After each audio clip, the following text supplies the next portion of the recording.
What a morning.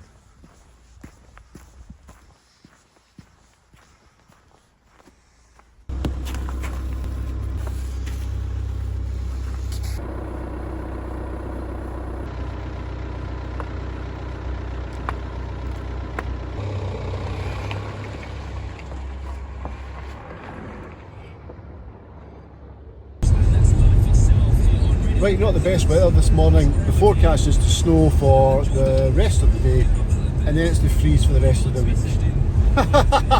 That's not great for golf.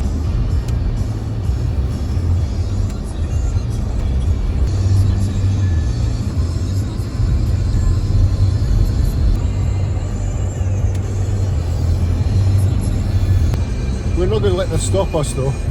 We'll get to the office and we are going to talk golf. We're going to talk seriously about how the wrist and the trail elbow can affect everything within your golf swing. We don't need to go outdoors for this. Right, let's go.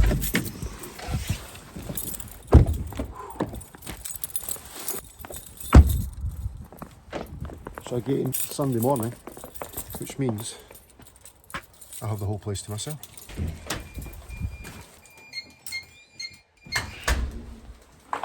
Boom. Here we go.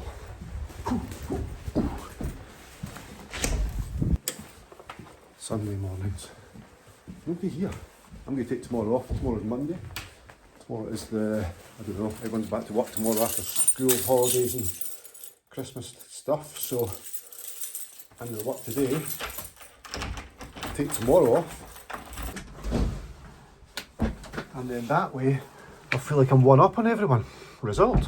This entire video is going to be filmed on my phone, just out of curiosity to see how that works. Also with no microphone, so just the internal microphone from the phone. So I really hope it sounds okay. I'm pretty sure it will. So the wrists in the golf swing. Wow, big subject. What do they do to the trail elbow? Massive thing, hold on. Whew.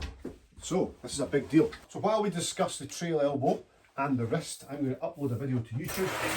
This video is entitled, which you will see probably next week. It's on one of these hard drives here somewhere. Found it. So this video is called, where is it? There. Boom. How to lean the shaft without holding angles. How to lean the shaft without holding angles. Wow. So, think about this. Golf club, look at that, 64 degrees, absolutely no need. The reason that is in here is because it should not be in anyone's golf bag. So let's think about the trail wrist, the trail elbow and the wrists. I think of this as an important part of the golf swing. Ben Hogan talked about keeping elbows close together as possible. Love that. At address position, his elbows were in here. Keeping his elbows as close together as possible. Now that's ridiculous, but that's the feeling. Connection between upper arm and pec, it's actually tricep and pec. So feeling that connection in there, like so, is going to help with this. Hogan's there, great. Up the top of your swing. If your elbows separate, which I'm pretty sure they will do, all you have to focus on from that position with those split elbows is the trail elbow coming close to the lead elbow at the top of your swing. Once that happens, everything changes. It's a complete game changer for you. It's fine, it's all fine. So why is that such a game changer? Well, we have 15 minutes left to upload. So think about it, top of your swing, there, trail elbows flailed, not flailed, but a flying trail elbow. If I bring that trail elbow close to my lead elbow, so I bring trail elbow close to lead elbow there, look at the shaft. Shallows out the shaft, shallows out the shaft. Fantastic. If you've taken a good grip on the golf club initially, so if you hold the club correctly, which I'm assuming you do, holding the club correctly, so left hand in a good position, so therefore you're using these three fingers as a pressure point, and it sits on the pad, supporting the club by the pad on that lead hand. And as you look down, your lead hand, the thumb, is on the right hand side. For your left hand, as you can see there, my thumb is favouring this side of the club, the aft of the shaft. And then my trail hand goes on. Trail hand goes on. This line here, this curve here, slots on top of that thumb. They fit perfect. Look at that. What goes in there? Club. That's pretty clever, isn't it? So when you've got a good hold on the golf club, then you're going to be able to control club face as well. And when I say control club face as well, what I actually mean is watch this again. So same thing at the top of the swing. So you're up to the top, up there. Because I have a good grip on the club, or my hands are in a good position on the golf club, when I get to there, watch what happens with my lead wrist when I bring that trail elbow close. Are you ready? So imagine I'm cupped, club face open, cupped, trail elbow comes in, left wrist flattens out, club face nice and square. Boom. Then from there we come back down. That whole assembly, that trail elbow staying close to the lead elbow is going to ensure your wrists are correctly placed on the golf club. That's an absolute lie because wrists aren't placed on the golf club at all. But if you're getting that position, you're going to ensure that your lead wrist, which controls club face, is going to be flat through impact. And of course, the number one imperative of the golf swing, Homer Kelly's golf machine, flat lead wrist through impact. I have 11 minutes of this upload to go. I've not put any description on there yet. I'm currently sitting, there's the title.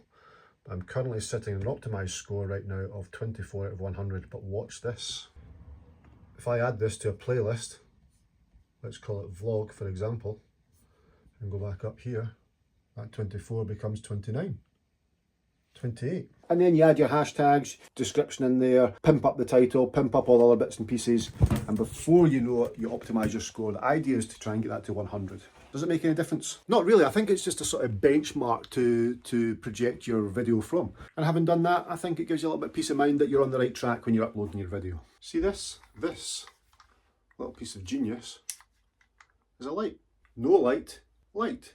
I don't know if that helps. But the flat lead wrist through impact. Of course, the flat lead wrist, if you're flat lead wristed, if you like, through impact, then that pressure that's applied to the back of the shaft there, so pressure being applied from this hand, pressure point number one, sorry, hold on.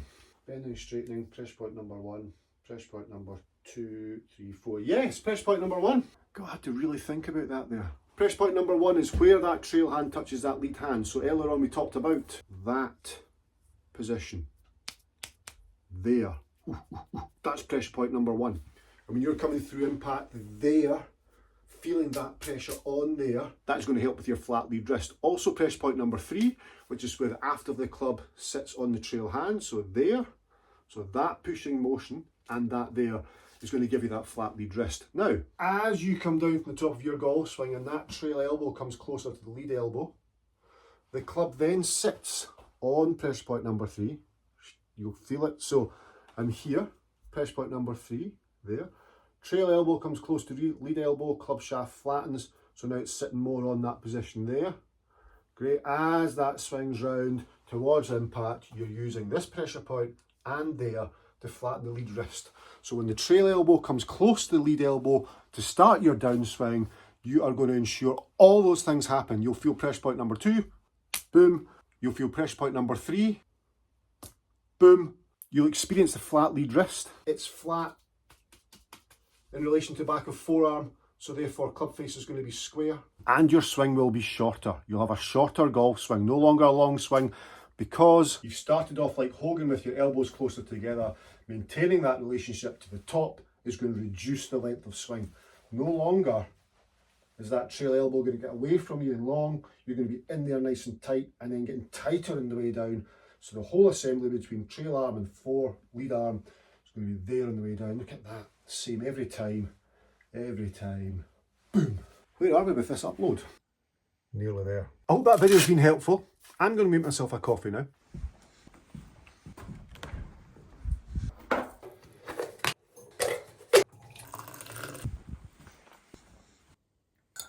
This is YouTube's test and compare thumbnails. Watch this. I can drag my thumbnails in there.